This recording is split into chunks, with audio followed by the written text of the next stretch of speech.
Bem-vindos, senhoras e senhores, meu nome é Lucas e este é o segundo episódio da primeira saga aqui dessa droga de canal. O vídeo anterior falou sobre a primeira edição de Vampiro à Máscara, em que você viu alguns detalhes do que mudou, o que não mudou da primeira edição em relação às outras, o que ela trouxe de novidade, o que talvez tenha feito o jogo ser inovador. E hoje eu continuo essa série da White Wolf com o carro-chefe, com o livro Player's Guide, a primeira edição.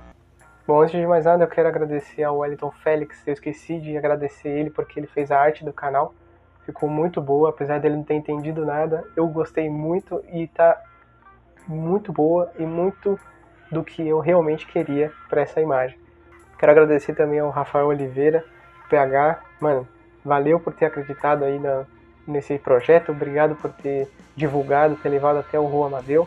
E eu quero agradecer também ao Rua Amadeu, do canal Segredo de Narrador, porque o cara praticamente apadrinhou aqui o meu canal, ele colocou lá com todo carinho lá uma publicação na página dele e eu sou eternamente grato por isso.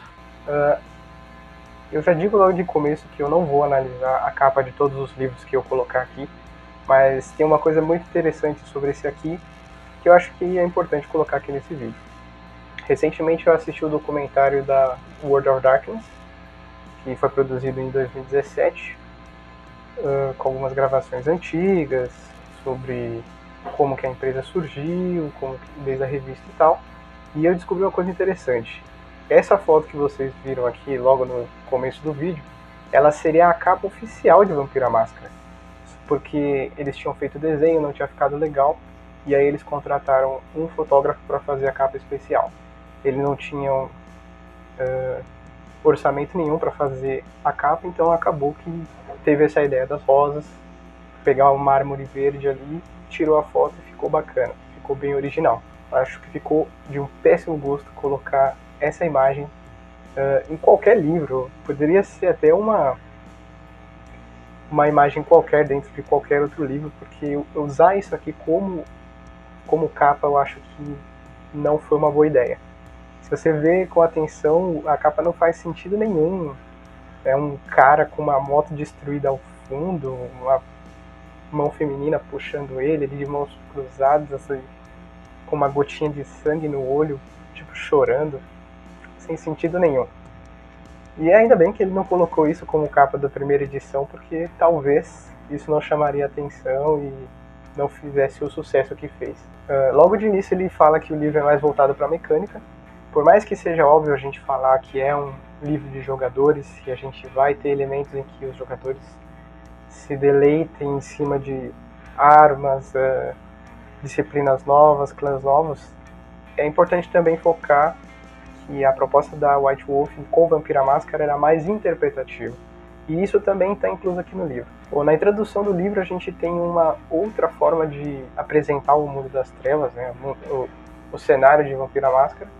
E de novo a gente tem uma introdução quase que igual à da primeira edição, só que pelo ponto de vista de um membro da Ordem de Leopoldo, falando sobre anotações que ele havia feito que não poderiam ser interceptadas por membros da Camarilla, e ele conseguiu vazar essas informações e chegou a uma fonte de confiança dele dentro da Sociedade de Leopoldo. Não é muito diferente do que a gente vê no livro básico. As informações são quase as mesmas, só que do ponto de vista dele. Talvez se o livro básico tivesse esse ponto de vista logo no começo, talvez fosse diferente, não sei. E tem uma coisa que me incomodou um pouco, foi que, de novo, eles citaram esses gypsies, só que de uma forma diferente agora. Nessa introdução eles falam realmente romani, e depois eles voltam a falar gypsy. Então, eu quero acreditar que foi realmente um trabalho preguiçoso, em que eles não quiseram se aprofundar, ou então que não tinha muito material para saber realmente qual era a diferença entre um gypsy e um romani. O livro ele apresenta a sociedade vampírica de uma forma um pouco diferente. Como é um jogo voltado mais para interpretação, então ele traz elementos novos de como você lidar com a sociedade dos vampiros, né? Então ao decorrer do livro você tem vários elementos que apontam como você deveria lidar, ou dicas de como você pode socializar dentro da sociedade dos vampiros, de uma forma que o jogador não fique perdido.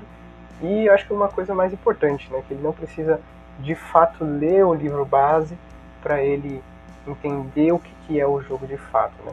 E essas coisas que ele explica, por um lado, ela é baseada no sistema, mas interpretativa ao mesmo tempo.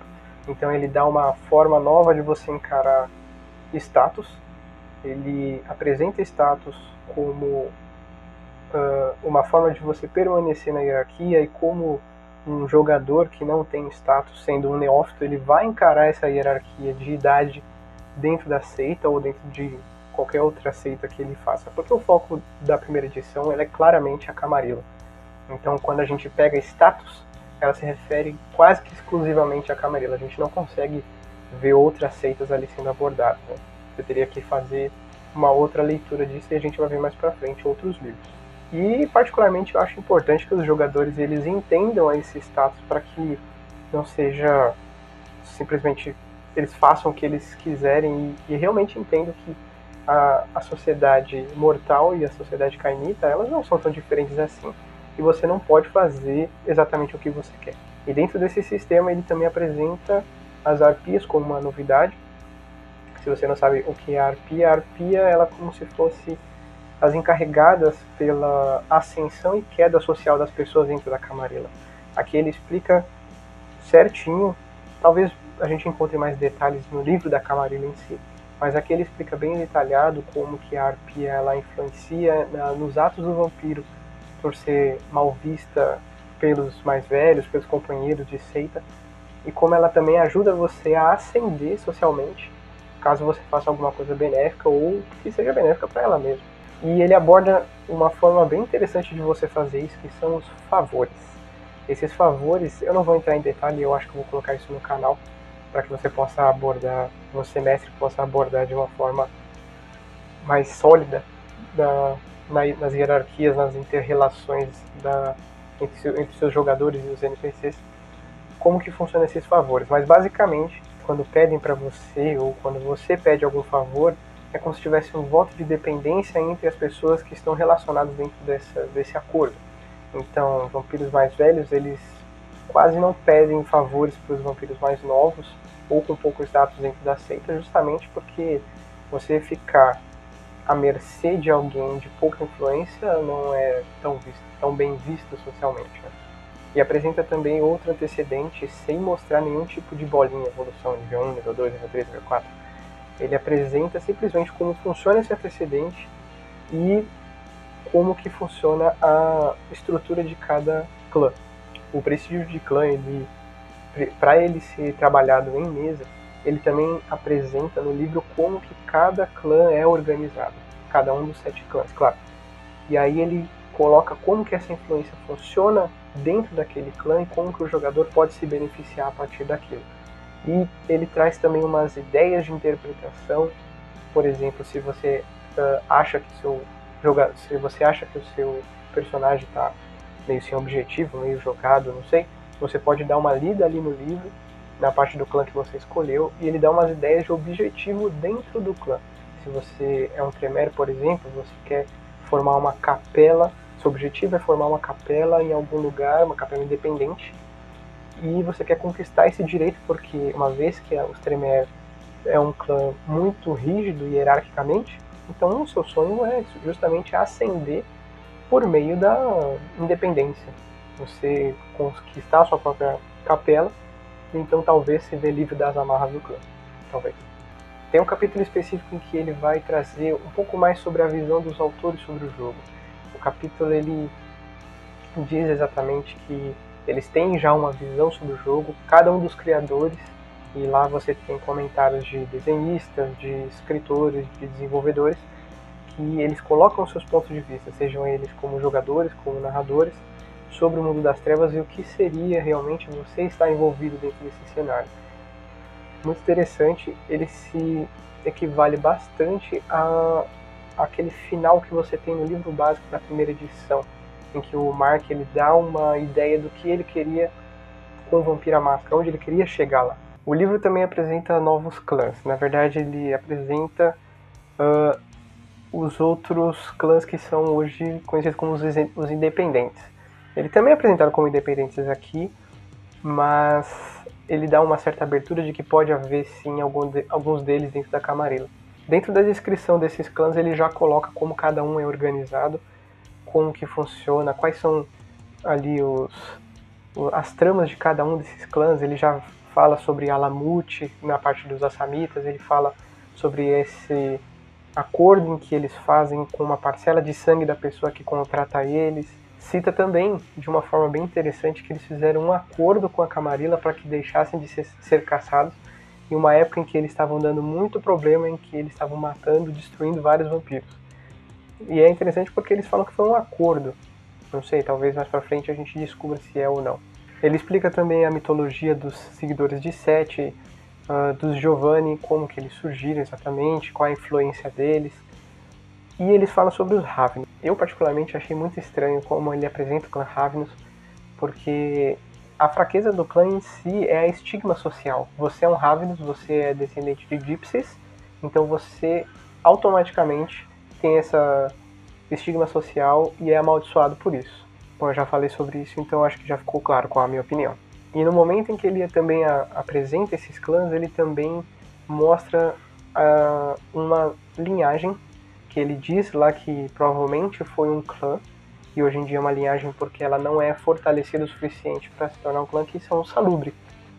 E ele já coloca essa divisão entre linhagem e clã pela primeira vez, e a gente começa a entender realmente que há alguma coisa maior, né? Lá ele fala que existem 7 Salubre apenas por vez, porque eles se auto-reciclam num ritual de purificação em que alcança a Golconda, e o próximo Salubre abraçado ele deve assumir o posto do Senhor, e assim sucessivamente. Por mais que pareça que tenha pouco material sobre interpretação, sobre os clãs, é importante principalmente para o jogador ler essas informações, para que eles possam se organizar e seguir também os modelos, para que o jogo não se torne um pouco atrapalhado por não ficar claro quais as intenções dos clãs, se por algum motivo a leitura do livro básico se torna insuficiente para algum jogador, das informações do clã que ele escolheu. Então acho que a leitura do livro do jogador acho que é o suficiente para ele entender legal como funciona. Mais do que isso, só o clã book mesmo, que a gente vai ver mais pra frente. Entrando nesse sistema, agora eu quero que você pense comigo como as pessoas receberam esse livro depois do livro básico. Era a primeira edição, eles receberam o livro dos jogadores e lá tinha qualidades e defeitos, ou seja, novas formas de você distribuir os seus pontos de bônus. Você agora podia incrementar com pessoalidades daquele personagem. Você tinha agora habilidades secundárias e disciplinas até o nível 10. Sim, disciplinas até o nível 10. É exagero? Eu achei um pouco exagero. Nas outras edições você tem até o nível 9, e o nível 10 é uma coisa imaginária.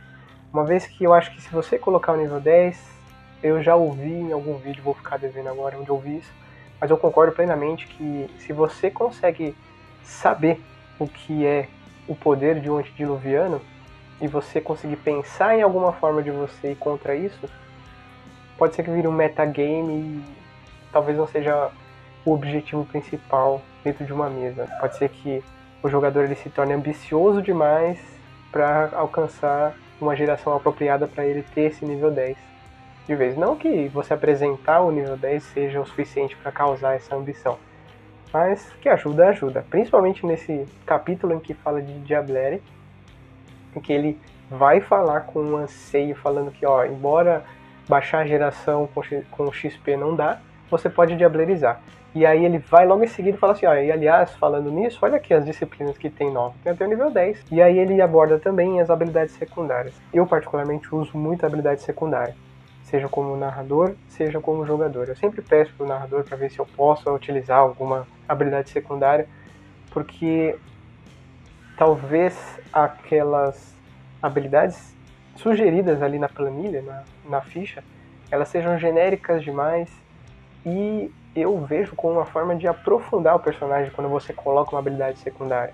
Você pode ser muito bom em computador, mas para você consertar ele exatamente é uma coisa diferente. Você pode ser muito bom em armas brancas, mas você saber lutar com a espada, saber realmente como manejar a espada, ou mais profundo que isso, você saber esgrima, é uma coisa realmente a mais e muito mais profunda. E você aí usa as habilidades secundárias com seus jogadores ou com o seu narrador? Você acha que realmente muda a forma de você ver o seu personagem com essas características novas? E por uma boa parte do livro ele coloca um grande arsenal de armas, tanto armas de fogo quanto armas brancas. Ele apresenta transportes, barcos, carros, motocicletas, bicicletas, helicópteros, aviões, um monte de coisa que você pode usar dentro da sua aventura e que o jogador ele pode adquirir, ele pode negociar ali com o narrador dele para ver se ele pode já adquirir isso com o tempo ou se ele pode começar. Ele também apresenta refúgios para os seus personagens para você adquirir, para você construir. Bem interessante para você ter ideias originais. Por exemplo, como que um grupo nômade consegue se sustentar com o sol ou no sistema de revezamento com os carniçais, não sei. Provavelmente vocês são veteranos, sabem bem como se virar, principalmente quando a proposta é sabá, a galera sabe bem como fazer um improviso. Eu passei muito tempo olhando essas tabelas e eu aprendi muita coisa, porque eu não sou um cara que liga muito para armas de fogo, não conheço muito de carro, e quando eu olhei, quando eu li de fato aquelas armas, eu passei um bom tempo pesquisando uma por uma para saber o que tinha de especial em cada uma delas. É legal, eu até consegui ter uma ideia para aventura lendo aquelas listas de armas, e acredito que tanto para jogador quanto para narradores também, eu acho que é uma boa ideia você dar uma olhada. Eles dão exemplos bem bacanas de como você pode usar esses itens como uma aventura investigativa, por exemplo, como você aprofundar ali um vilão, não sei, usa imaginações. Outra coisa interessante é que ele apresenta manobras de combate com as diferentes armas brancas que ele apresenta no livro. Então, por exemplo, você tem manobras com bastões, manobras com espadas, com facas. Bom, eu acho que o livro é uma boa aquisição. Não esse exatamente, na verdade eu não aconselho que você adquira esse livro. Eu recomendo que você adquira o livro da segunda edição, que ele tem todas as coisas que tem nesse livro, só que o livro da segunda edição, além de estar em português, ele tem mais coisas, mas eu vou explicar certinho quando a gente chega lá. Bom, para finalizar, eu queria saber a opinião de vocês, deixa a droga de um comentário aí, curte essa droga aí, compartilha nas suas redes sociais, chama mais gente para vir aqui nessa droga e valeu, até mais. Ah, esqueci de falar, o próximo livro que a gente vai ver, a gente vai ver o Ashes to Ashes, e aí a gente vai começar a entrar no cenário de Chicago. Então a gente vai ver Ashes to Ashes, Succubus Club e então a primeira edição de Chicago by Night. Beleza? Falou, gente. Até mais.